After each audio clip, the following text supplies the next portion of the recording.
Government అధికారంలో రాగానే పథకాల అమలు కంటే కూడా బ్రాందీ షాపులు జనసేనకి ఎన్ని ఇవ్వాలి, బీజేపీకి ఎన్ని ఇవ్వాలి, టీడీపీ ఎన్ని ఇవ్వాలి, ఈ బ్రాందీ షాపుల కోసం కొట్టుకున్నారు. కానీ ప్రజలకు ఏ హామీలు ఇచ్చాము, ఎట్లా అమలు చేయాలని మటుకు వీళ్ళు ఇవ్వలేదు. జగన్ పెట్టిన నవరత్నాలు కాదు, అవి శనిరత్నాలు అన్నాడు, అవి శని గ్రహాలు అన్నాడు.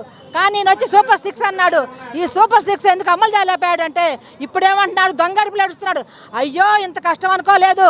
జగన్ ఆ రోజు మేట నొక్కుతున్నాడు, ముసలిదైనా మేట నొక్కింది, ఇది అంత గొప్ప అన్నాడు.